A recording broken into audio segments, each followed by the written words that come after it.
प्यारे बच्चों, आज हम कक्षा 5 विषय हिंदी पाठ लुई ब्रेल के विषय में पढ़ेंगे।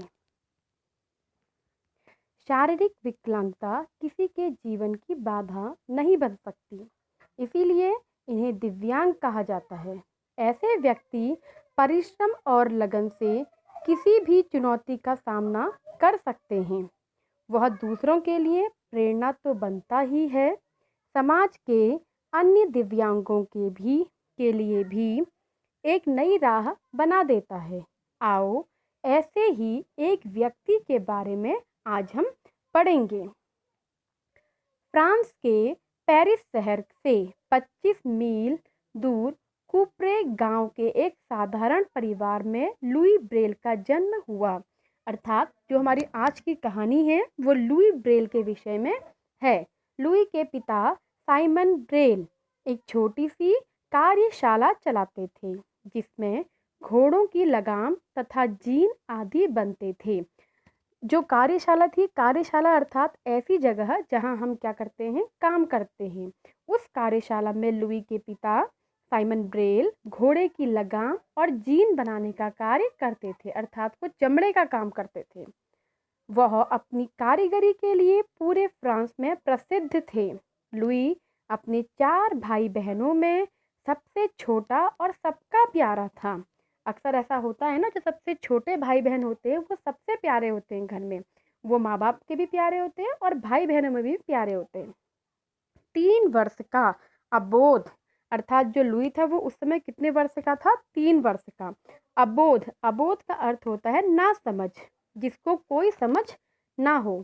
लुई 3 वर्ष का अबोध लुई एक दिन इधर उधर मटर गश्ती का अर्थ होता है मस्ती करते हुए।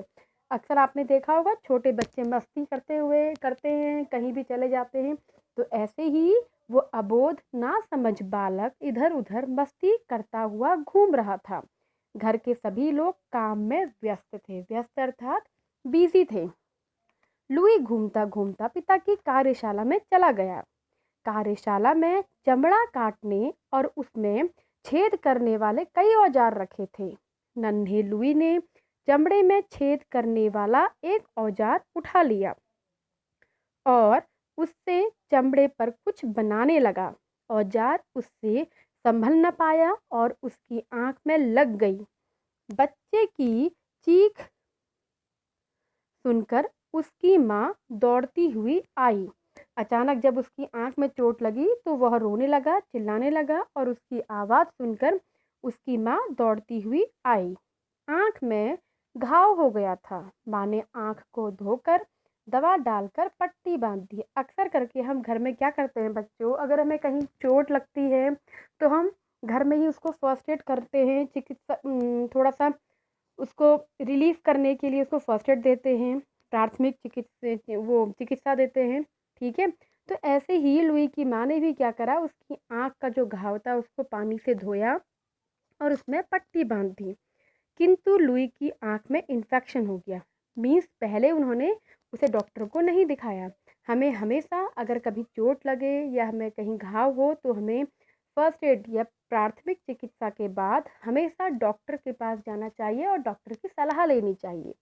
किंतु उसकी माँ ने ऐसा नहीं किया। उन्होंने क्या करा कि उसकी आंख में पट्टी बांध दी, जिससे उसकी आंख में इन्फेक्शन हो गया।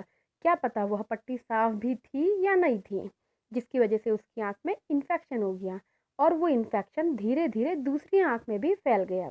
धीरे धीरे लुई की आंखों की रोशनी चली गई। उसके माता पिता उसे लेकर पेरिस गए। जब उसकी आंखों की रोशनी चली गई, इन्फेक्शन बहुत ज़्यादा हो गया, तब उसके माता पिता उसे कहाँ लेके गए? डॉक्टर्स के पास ले गए और पेरिस गए। वहाँ उन्होंने नेत्र विशेषज्ञों से सलाह की।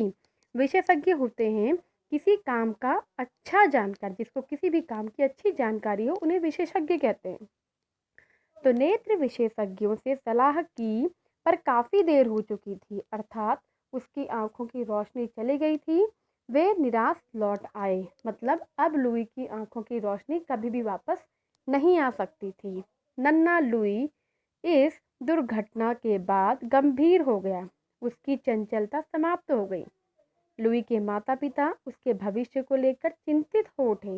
अर्थात बहुत परेशान हो उठे कि इसकी आँखों की रोशनी चली गई है, अब ये अपना काम कैसे करेगा। इस प्रकार सभी माता-पिताओं को क्या होती है, चिंता होती है अगर उनके बच्चों के साथ कुछ गलत हो जाए या उनके बच्चे परेशान हों तो। किंतु उन्होंने हिम्मत नहीं हारी, अर्थात उसके जो माता-पिता थे बहुत हिम्मत वाले थे।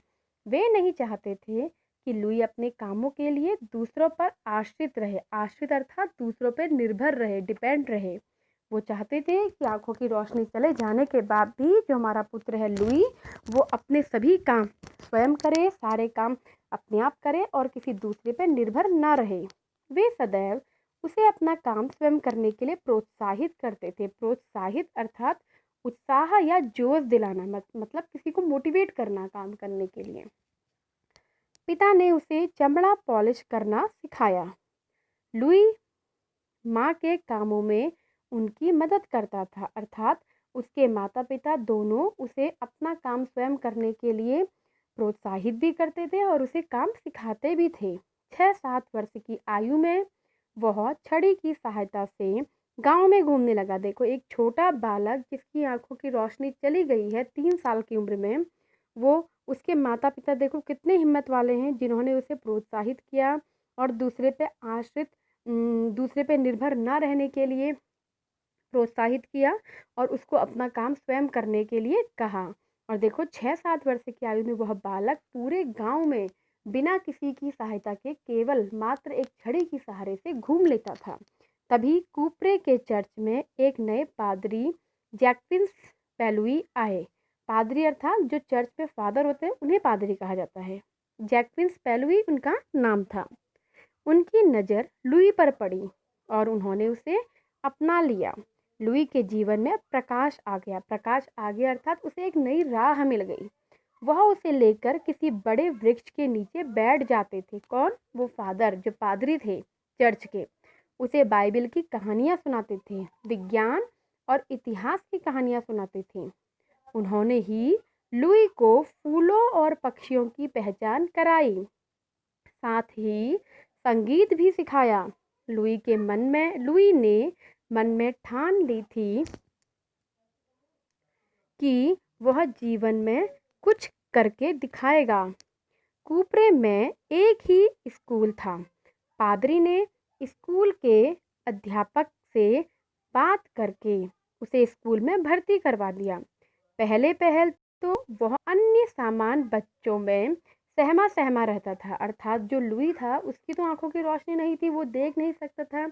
किंतु स्कूल में जो और बच्चे थे वो सामान्य थे। सामान्य अर्थात आम, नॉर्मल, जैसे हम लोग हैं, ठीक है। लेकिन लुई क्या था? एक विशेष बच्चा था। विशेष बच्चा क्यों था? क्योंकि उसकी आंखों की रोशनी नहीं थी, तो अन्य सामान्य बच्चों के साथ वो थोड़ा सा सहमा, डरा हुआ सा रहता था। किंतु धीरे धीरे उसने अपनी प्रतिभा से, प्रतिभा अर्थात उसके अंदर छुपा हुआ जो टैलेंट था, से सबको प्रभावित कर लिया।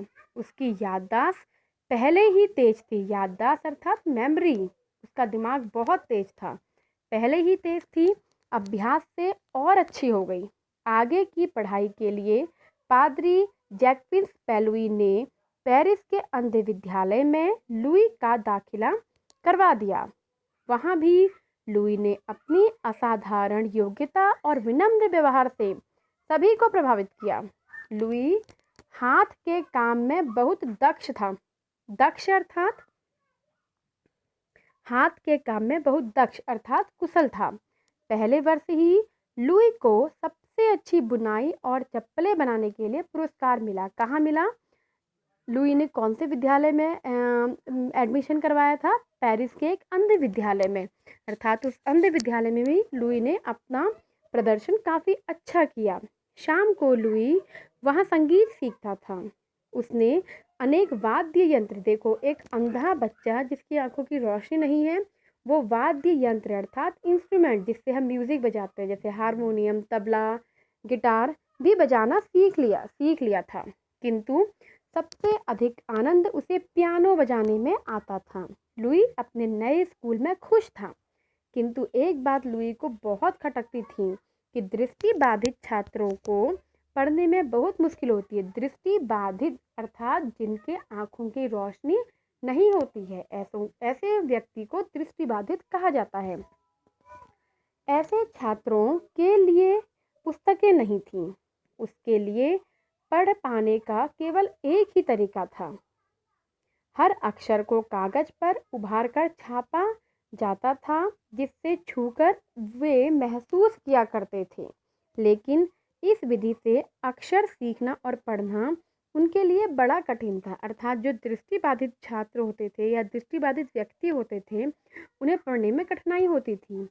तो उनको किसी भी अक्षर को पढ़ने के लिए पेपर में उभार करके छापते थे, लेकिन यह तरीका भी उनके लिए आसान नहीं था। लुई ने इस समस्या को दूर करने का निश्चय कर लिया। तभी सन 1821 में चार्ल्स बार बेयर नामक फ्रांसीसी सज्जन अंध विद्यालय में आए। ठीक है, एक फ्रांसीसी सज्जन थे। उन्होंने सैनिकों के लिए रात के अंधेरे में संदेश पढ़ने के लिए एक लिपि तैयार की। उन्होंने अपनी लिपि का प्रदर्शन किया। जो चार्ल्स बार बेयर थे, उन्होंने एक नई लिपि बनाई थी जो कि सैनिकों के लिए थी। उस लिपि का प्रयोग सैनिक रात के समय करते थे, रास्ता ढूंढने के लिए या आगे बढ़ने के लिए। तो लुई को इस लिपि में मोटे कागज पर कुछ रेखाओं और बिंदुओं को उभारा जाता था, जिससे सैनिक रात को अंधेरे में स्पर्श अर्थात छूकर संदेश पढ़ लेते थे। लुई को अपनी मंजिल दिखाई देने लगी। लुई जी जान से एक नई लिपि बनाने में जुट गया। लुई ने मोटे कागज पर 6 बिंदुओं का एक नमूना पेंसिल से बनाया। यह नमूना ठीक उसी तरह था जैसा लूडो के पासे की सतह पर होता है। लूडो का पासा आप सभी लोगों ने देखा है, बिल्कुल वैसा ही एक नमूना बनाया। फिर उसने बिंदुओं को उभार कर वर्णमाला के प्रत्येक अक्षर का नमूना तैयार कर लिया। यह तरीका एकदम सरल था। लुई की खुशी का ठिकाना न रहा। उसने दृष्टिबाधितों के पढ़ने के लिए एक नई सरल लिपि विकसित कर ली। सन 1829 में लुई ने इस लिपि को प्रकाशित किया। लुई लगातार बिंदियों वाली अपनी पद्धतियां पर कार्य करते रहे। 8 वर्ष बाद उन्होंने उसका संशोधित अर्थात सुधरा हुआ रूप दुनिया के सामने रखा। लुई घंटों पुस्तकालय अर्थात लाइब्रेरी में बैठकर उभरी हुई बिंदियों वाली किताबें बनाता। कठोर परिश्रम और पेरिस की नमी ने उनके स्वास्थ्य पर बुरा प्रभाव डाल दिया। अर्थात पेरिस में बहुत नमी थी, बहुत ठंड थी, जिससे उनका क्या हो गया, स्वास्थ्य बिगड़ने लगा और लुई बीमार रहने लगे। डॉक्टरों ने जांच करके बताया कि लुई को तपेदिक अर्थात टीबी हो गई है। उन दिनों इस बीमारी का कोई इलाज नहीं था। तो सन 1844 में उनकी तबीयत बहुत अधिक खराब हो गई। उन्हें स्कूल की नौकरी छोड़नी पड़ी। तब तक उनकी पद्धति ब्रेल लिपि के नाम से जानी जाने लगी। अर्थात लुई ने दृष्टिबाधितों के लिए जो लिपि बनाई उसका नाम था ब्रेल लिपि। लाखों करोड़ों दृष्टिबाधित लोगों के जीवन में प्रकाश भरने वाले इस महान व्यक्ति का 6 जनवरी 1852 को देहांत हो गया। धीरे धीरे उनकी पद्धति का सारे संसार में प्रसार अर्थात फैलना पूरे संसार में फैल गई। उनकी मृत्यु के 6 वर्ष बाद अमेरिका में पहली बार दृष्टिबाधितों के स्कूल में ब्रेल लिपि में लिखी गई पुस्तकों का प्रयोग हुआ। आज संसार का हर दृष्टिबाधित व्यक्ति ब्रेल लिपि का आविष्कार करने वाले लुई ब्रेल को अपना मसीहा मानता है। अर्थात जो लुई ब्रेल थे वो दृष्टिबाधितों के लिए मसीहा के रूप में सामने आए। उन्हें दृष्टिबाधितों का क्या कहा जाता है, मसीहा।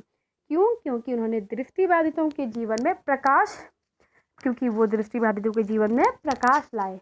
कैसे लाए? एक नई ब्रेल लिपि का आविष्कार करके। उम्मीद है आप सभी को ये पाठ समझ में आया होगा। ठीक है, आज हम यहीं समाप्त करते हैं। धन्यवाद।